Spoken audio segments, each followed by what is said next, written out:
27 জুলাই শনিবার সকাল 10টায় পশ্চিমবঙ্গ রাজ্য সরকারের তথ্য সংস্কৃতি বিভাগ ও চট্টগ্রাম পরিষদের উদ্যোগে বিপ্লবী কানাইলাল ভট্টাচার্যের আত্মাহুতি দিবস ও বিপ্লবী কল্পনা দত্তের জন্মজয়ন্তী উৎসব কলকাতার জজকোর্ট প্রাঙ্গণে উদযাপিত হয়।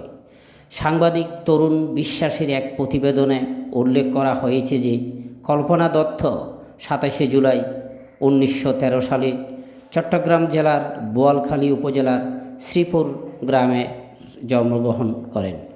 8 ফেব্রুয়ারি 1995 সালে দেশদ্রোহিতার অভিযোগে যাবজ্জীবন কারাদণ্ডে দণ্ডিত করা হয়। ভারতের স্বাধীনতা আন্দোলনের উল্লেখযোগ্য ব্যক্তিত্ব তিনি। চট্টগ্রাম বিপ্লবের একজন অন্যতম বিপ্লবী নেত্রী ছিলেন। একই দিন বিপ্লবী কানাইলাল ভট্টাচার্যের 27 জুলাই 1931 সালে আলিপুর জজ কোর্টে রিভলভার দিয়ে অত্যাচারী বিচারক গালিবকে হত্যা করেন এবং সঙ্গে থাকা পটাশিয়াম সাইনাইড মুখে ঢেলে নেন।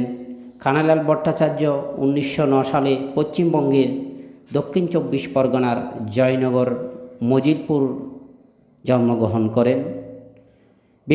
একই দিন বিপ্লবী কল্পনা দত্তের জন্মজয়ন্তী ও কানাইলাল ভট্টাচার্যের আত্মাহুতি দিবস কলকাতার আলিপুর জাজেস কোর্ট প্রাঙ্গণে পরিষদের কার্যকরী সভাপতি পীযূষ সেনের সভাপতিত্বে ও সাংস্কৃতিক সম্পাদক প্রদীপ কুমার সেনের সঞ্চালনায় অনুষ্ঠিত সভায় স্বাগত বক্তব্য রাখেন পরিষদের সাধারণ সম্পাদক সঞ্জয় চৌধুরী।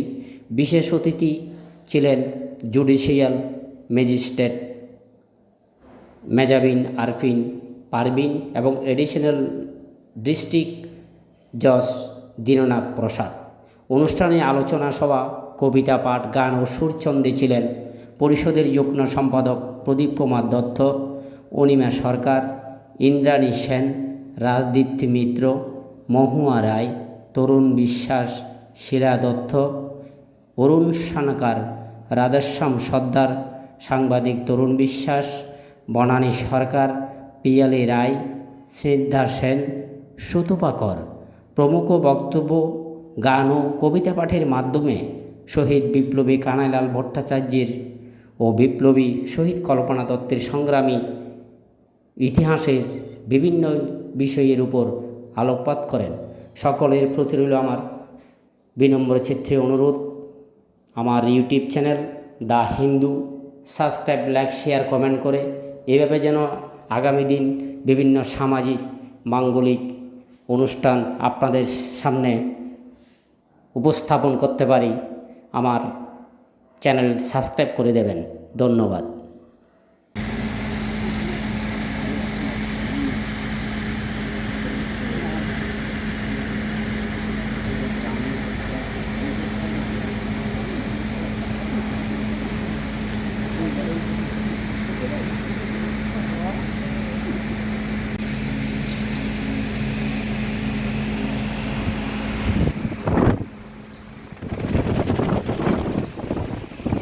যদি মায়ের ঘরের জিনিস পাই, মায়ের দেওয়া মোটা কাপড়, দেওয়া মোটা কাপড় মাথায় তুলে গড় দিয়ে উঠিল দারুণ রশি। কোথায় কোথায় পাগলের টান ঘুরিয়া ঘুরিয়া মটিয়া বেড়ায়, বাকি যেতে চায় দেখিতে না পায় কোথায় কারার দ্বার।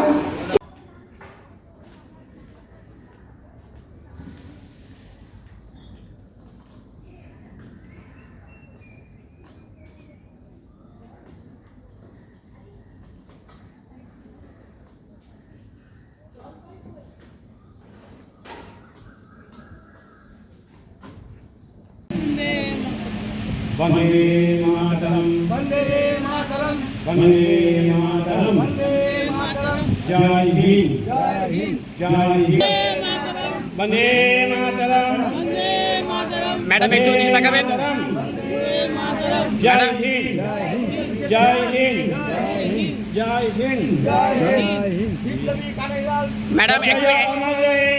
ম্যাডাম একটু এদিকে থাকেন। अमर रहे अमर रहे अमर रहे अमर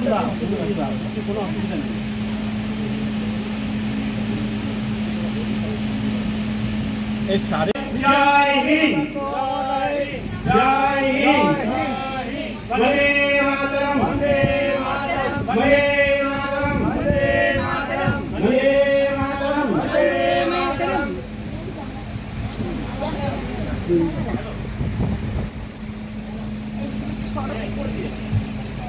এতদিন সংগঠন করে একটা লোককেও ডিসিপ্লিন শেখাতে পারছি না।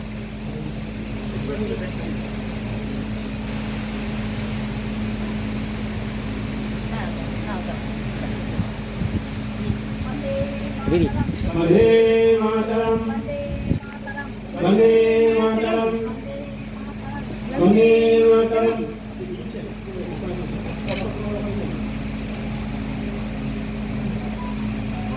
वन्दे मातरम्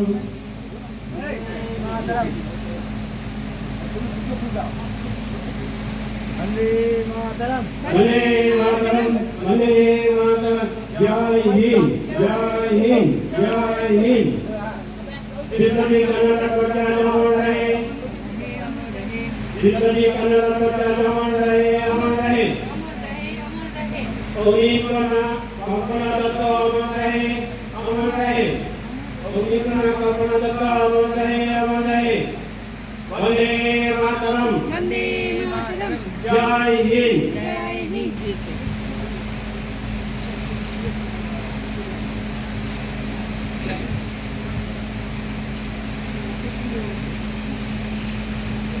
दीदी दिएছেন যত সব বন্দিশালা লাঠি মার ভাঙলে তালা যত সব বন্দিশালা আগুন জ্বালা ফেলু পারি কারা রইল কপাট ভেঙে ফেল কর লোপাট রক্ত জমাট শিকড় বেদি পাশান পুজো কাটি ছেড়ে ওই মোছো মোছো তারি লাজ বিপ্লবী বীর জেগে ওঠো জেগে ওঠো। ভরা চিরজ্যোৎস্না নীলাকাশে মহা সিন্ধুর পার থেকে কি সঙ্গীত ভেসে আসে ছোড়া তোর খুদিকে পড়তো ধারা মাগো হাতে যদি থাকতো ছোট Dhananjay Bhattacharya he was a great freedom fighter of young age. বলবো অল্প বয়সে যখন ইয়ং ছিলেন তখন উনি স্বাধীনতা সংগ্রামে যোগদান দিয়েছিলেন এবং আলিপুরে একটা বেকার রোড ছিল যেটা পরে ওনার নামেই রাখা হয়েছিল। তো ওনার যে যোগদান স্বাধীনতা সংগ্রামে আমরা সবাই ওখান থেকে প্রেরণা নেওয়া উচিত। সবাইকে নমস্কার।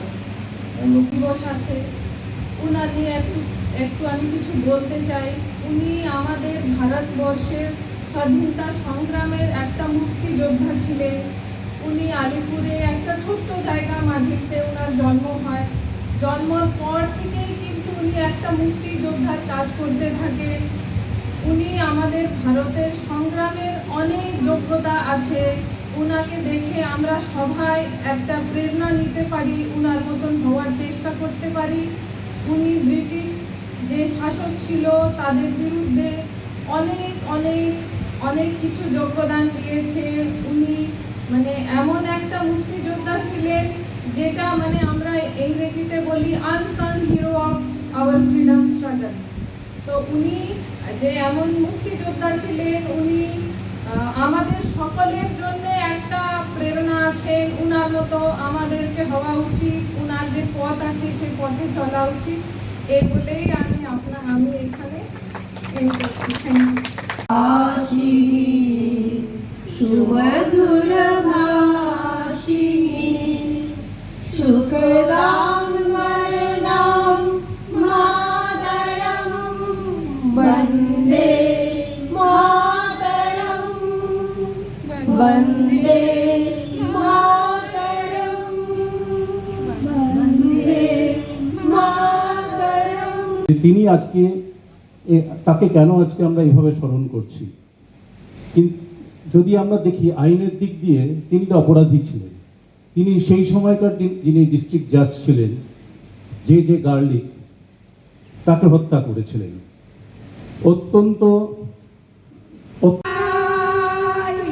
আমরা এমনি পাষাণ তাই ফেলে ওই পরের দৌড়ে ভিক্ষে চাই রে ভাই দিন দুঃখিনী মা যে তোদের তার বেশি আর সাধ্য নাই তোর ভাই ওই মায়ের ঘরে তোদের সবার প্রচুর অন্ন নাই তবু তাই বেঁচে কাজ সাবান মোজা কিনে করলি ঘর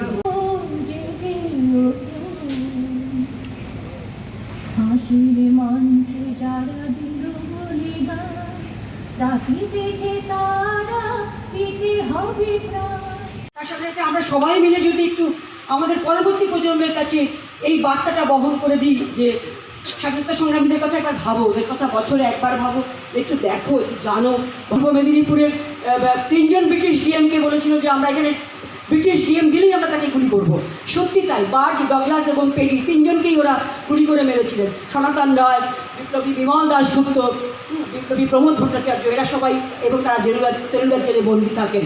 তো সেলুলার জেলে আপনার যেটা বললাম যে নজিরপুরের 21 বছর বয়সের কানালাল ভট্টাচার্য, সে খুব একটা ট্রেনিংও কিছু পায়নি বা হয়নি, তখন যে প্রসঙ্গটা আজকে একটা অনেকটা সুযোগ পেয়ে যাচ্ছে, কারণ আজকে অতটা তাড়াহুড়ো করার কিছু নেই বলে আমি আগের দিকে প্রেক্ষাপটে চলে যাচ্ছি।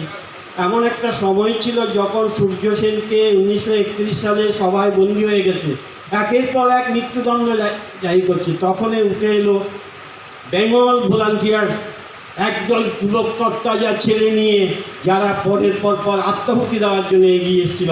তাদের মধ্যে অন্যতম হলো নজিরপুরের যে 21 বছর বয়স্ক সে আমাদের কানালাল ভট্টাচার্য।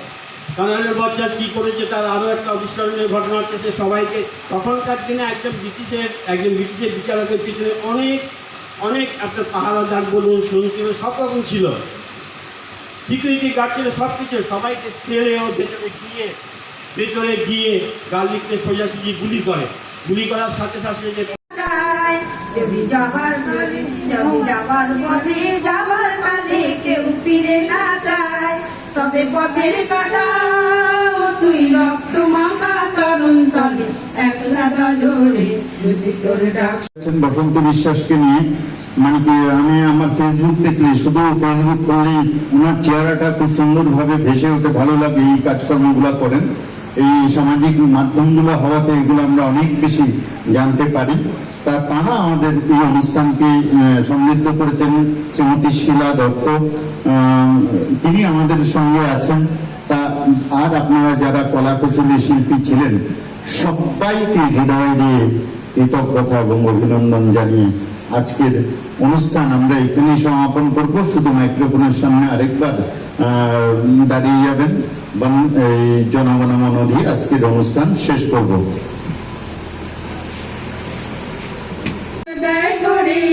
তবে বজ্রানলে বুকের পাথর জ্বালিয়ে দিয়ে একলা জলরে যদি তোর ডাক শুনে কেউ না আসে, তবে একলা জলরে যদি তোর ডাক শুনে কেউ না আসে, তবে একলা জলরে।